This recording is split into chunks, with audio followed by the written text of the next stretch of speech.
Жаңалықтар вақты өз ішін башлап жіберді. Студияда Алсын Нұриева, исәнмісіз? Республиканың күнияқ күншығыш райондарында экология күнәлішті ненде ішлер алып барыла. Бұл хақта табиғаттан пайдалану өлкесінде күзетшілік бойынша федераль хизмет жетекшісі Светлана Родионоваға тірі мисалда аңлаттылар. 14 июльде Татарстан Республикасы президенті Рүстем Минниханов табиғаттан пайдалану өлкесінде күзетшілік бойынша федераль хизмет жетекшісі Светлана Родионова белән очрашты. Очрашу барышында яклар әйләнә тирә мөхитне саклау һәм табиғаттан пайдалану өлкәсендә хезмәттәшлек, шулай ук Түбән Камада лаборатор анализ һәм техник үлчәнешләр үзәген булдыру турында фикер алыштылар. 15 июльдә Татарстанга визиты кысаларында табиғаттан пайдалану өлкәсендә күзәтчелек буенча федераль хезмәт җитәкчесе Светлана Родионова Түбән Кама, Әлмәт һәм Азнакай районнарында берничә объектта булды. Светлана Родионова Азнакай районында да булып, Ақтөбе от спорт мәктәбе һәм пролизны тиз әзерләү мини заводы белән танышты. Аннан соң Татнефть компаниясының генераль директоры Наил Маганов белән берлектә алар Мәлбәгыш гомум белем бирү мәктәбенең уникаль саналган заманча биологик лабораториясына юл алды. Әлеге лаборатория клонлаштырылган үсемлекләрне үрчетү белән шөгыльләнә. Шунысын искәртеп үтәргә кирәк, Татнефть гамәви җәмгыятенең Азнакай районына ярдәме бик зур. Заманча биологик классны да нефтьчеләребез бүләк итте. Әлеге кабинет фәнни тикшеренү лабораториясын хәтерләтә. Биредә укучылар бик теләп шөгыльләнәләр, төрле тәҗрибәләр үткәрәләр. Биологик класста шөгыльләнү өчен парагенератор, стерилизатор, дистиллятор, стеллаж кебек җайланмалар да бар. Укучылар кунакларга үз проектларын тәкъдим иттеләр. Сугыш балаларына канәфер чәчәкләре дигән яңа проект өстендә эшлибез, диде биология укытучысы Зинаида Самигуллина. Җиңү көненә авылыбыздагы сугыш чоры балаларына биолабораторияда үстерелгән чәчәкләр бүләк итәргә телибез, дип ассызыклады ул. Татнефть җәмгыяте генераль директоры Наил Маганов биредә үстергән агач үсентеләрен яшелләндерү программасын тормышка ашыру максаты белән сатып алырга әзер икәнен әйтте. Светлана Родионова биологик классының эшчәнлегенә югары бәя бирде. Мондый лабораторияләрнең экологияны яхшыртуда әһәмиятле булуын билгеләп узды. Укучыларны экологик бәйгеләрдә катнашырга чакырды. Мондый биокласслар Актүбәнең 2нче һәм җиңү бистәсе мәктәпләрендә дә эшләп килә. Республика күләмендә исәпләгәндә аларның саны 7гә җитә.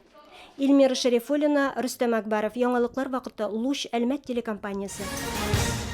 Нефтьчеләр башкаласында Росприроднадзор башлыгы Татнефть компаниясы генераль директоры Наил Маганов белән бергә Әлмәт иҗтимагый үзәгендә булды.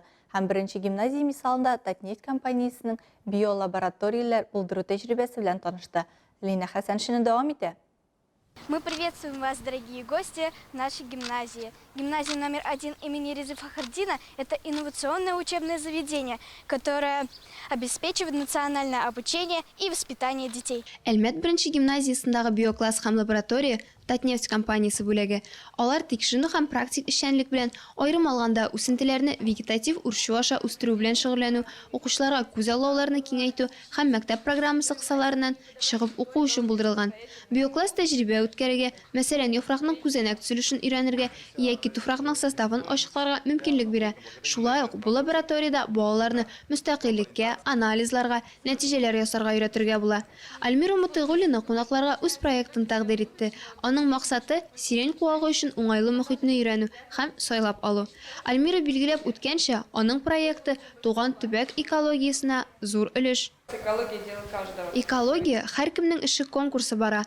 Алар үз эшләрен белдерергә һәм шактый җитди призлар отарга мөмкин. Орленокка бару бигрәк тә сезнең яшьтә зур экологик сменада сыйныф һәм команда буларак та, гаилә буларак та зур танылу ала аласыз. Аннары Мәскәүдә зур концерт булачак. Анда барлык җиңүчеләрне чакырачак. Экологияны мустакил сайлаган кешеләр илебезнең киләчәге дип билгеләде кунак. Светлана Родионова шулай ук укытучылар составы һәм өлкән сыйныф укучылары белән аралашты. Здравствуйте, меня зовут Ислам Шамиль, я ученик 9 А класса. Здесь я варю питательную среду путем смешивания маточного раствора, макро и микросолей. Ламинар бокс үзенә күрә операция бүлмәсе. Анда микроклонлаштыру башкарыла. Аннан соң клонлаштырылган культуралар инкубаторга урнаштырыла. Бирегә туклану тирәлеге булган контейнерларда булачак үсентеләр үсәчәк. Бер сүз белән әйткәндә, биредә үсемлекләр үсеше өчен идеаль шартлар тудырылган. Билгеле бер зурлыкка һәм биеклеккә ирешкәннән соң үсемлекләр торфка күчереп теплицага озатыла. Алга таба төрле тукым агач үсентеләрен Татнефть компаниясе үз программаларын тормышка ашыру өчен сатып алырга планлаштыра. Биокласслар белән тулырак танышканнан соң, кунаклар шәһәрнең башка объектлары буенча экскурсияга бардылар. Лина Хасаншина, Дамир Курбанов, яңалыклар вакыты, Луч Әлмәт телекомпаниясе. ЮХИДИ хезмәткәрләр бүген иртәнге сәгатьтә үк Ремсервис транспорт җаваплылыгы шикләнгән җәмгыяте машина йөртүчеләр белән очрашты. Очрашуның максаты машина йөртүчеләрнең игътибарын юл хәрәкәте куркынычсызлыгы проблемасына җәлеп итү. Хезмәткәрләр Әлмәт районы буенча аварияның торышы турындагы мәгълүмат җиткерделәр. Машина йөртүчеләр тарафыннан юл хәрәкәте кагыйдәләрен бузуга юл куелган очракларны күрсәттеләр.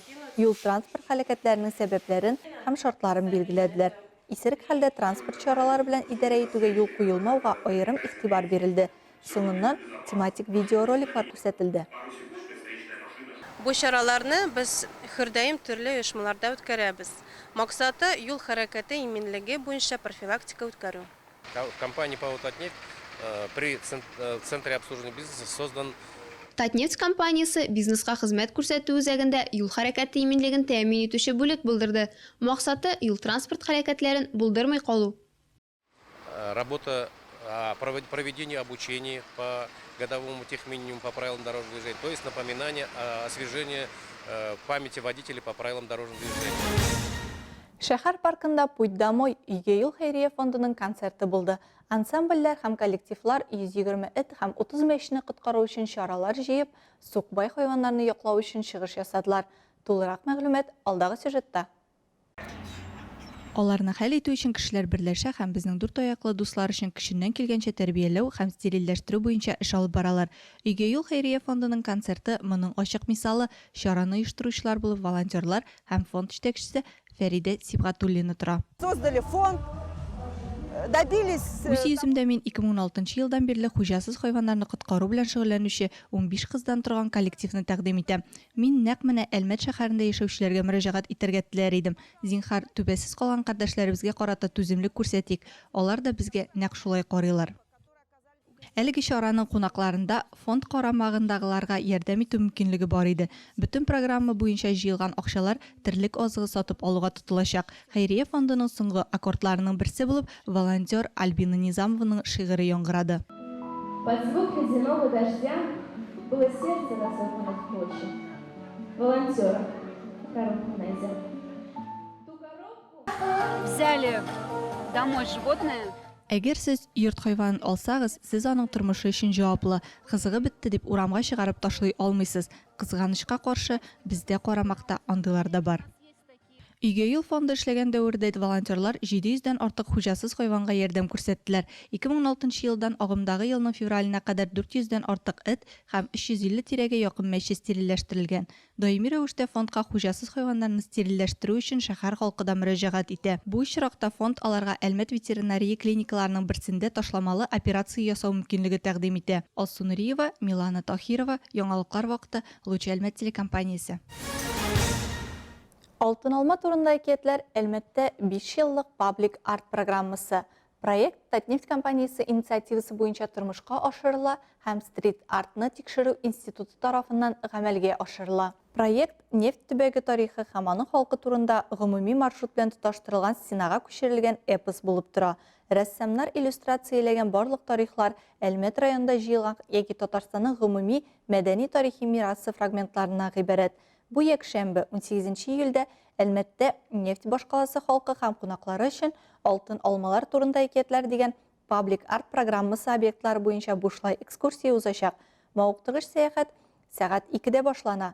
Алсу Әмирова катнашучыларны Әлмәт тарихы беренче бистәнең барлыкка килүе белән таныштырачак. Очрашу урыны Герцен урамы 90 адресы буенча урнашкан мурал. Алдан теркәлергә кирәк.